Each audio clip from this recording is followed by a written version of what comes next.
మాధవరెడ్డి గారు వెర్షన్ తీసుకుందాం. మాధవరెడ్డి గారు గుడ్ ఈవినింగ్ భరత్ గారు, అందరికి నమస్తే అన్న. యా మొత్తం ఇదంతటిగా మీరే కారణం అంటున్నారు.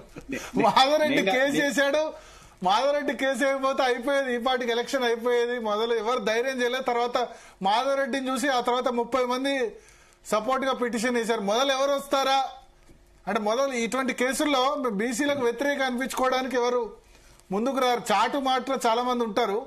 మీరు పిటిషన్ ఫైల్ చేసేంత వరకు లేదు, తర్వాత చూస్తే 30 పిటిషన్ల వ్యతిరేకంగా ఫైల్ అయినాయి.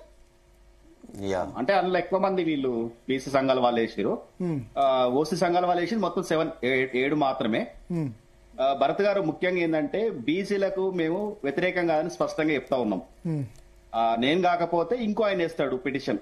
ఇది ఏంటంటే రాజ్యాంగబద్ధంగా 50% రిజర్వేషన్ దాటొద్దు అని ఏదైతే ఉందో మొదటి నుంచి కూడా జస్టిస్ ఈశ్వరయ్య గారు, శరత్ గారు మొదటి నుంచి చెప్తున్నారు, అయ్యా ఇది ఇంత ముందుకు ఇంద్రసాని కేసు ఉంది, మహారాష్ట్ర కేసు ఉంది, ఇవన్నీ కూడా 50% దాటవద్దని ఉంది. మీరు ఎవరైతే ఇప్పుడు ఈ రోజు ఏంటంటే ఈ బీసీ నాయకులు ఉన్నాయి కదా, నిన్న మొన్న బీసీ సంఘాల నాటు ఏది రేవంత్ రెడ్డికి బదిలీ చేసిన బీసీ సంఘ నాయకులు ఉన్నాయి కదా, వాళ్ళని తీసుకొని చర్చ పెడితే వాస్తవం తెలుస్తుండే. వాళ్ళు వాస్తవాన్ని వదిలిపెట్టి ప్రజలను రెచ్చగొట్టుకుంటా, ప్రజలను మభ్య పెట్టుకుంటా ఇప్పుడు 50% రిజర్వేషన్ దాటొద్దు అనేది ఇంత ముందుకున్నటువంటి తీర్పులు ఉన్నాయి. ఆ తీర్పులు కూడా ఈశ్వరయ్య సార్ చెప్పిండు, శరత్ గారు చెప్పిండు, చాలా మంది మేధావులు చెప్పారు.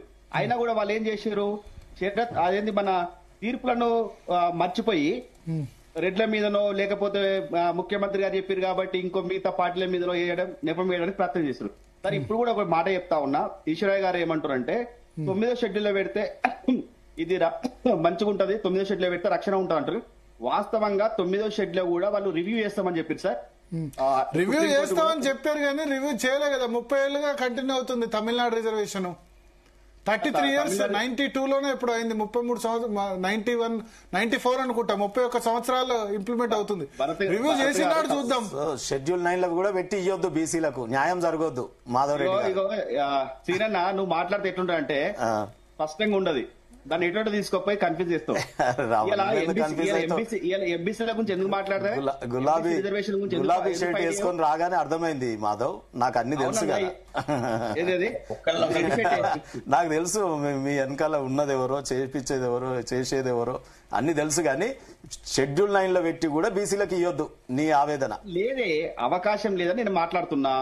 అవకాశం ఉంటే చెప్పు, ఎట్లుందో చెప్పు, నువ్వు న్యాయవాది. అంత పెద్ద జస్టిస్, రిటైర్డ్ జస్టిస్, అక్కడ మా గొప్ప అడ్వకేటు మా శరత్ అన్న, వీళ్ళందరు కాదు ఇక అక్కడ ఈయన మా ప్రకాష్ అన్న, అక్కడ BC commission member, BC corporation chairman, అడ్వకేట్లము, ఇక మేము అన్ని వృధానే. ఇప్పుడు అన్న శరత్ గారు ఒక మాట అన్నాడు, ఏమన్నారు, ఎవరైతే రెడ్డి జాగృతి వాళ్ళు ఉన్నారో వాళ్ళు ఈ కోర్టులకు ఎట్లయితే తట్టుతారో వాళ్ళు ఒక ప్లాన్ ప్రకారం ఉన్నారు, వాళ్ళ వెనక మంచి లాయర్ ఉన్నాడు, వాళ్ళు స్పష్టంగా ఒక ప్లాన్ ప్రకారంగానే.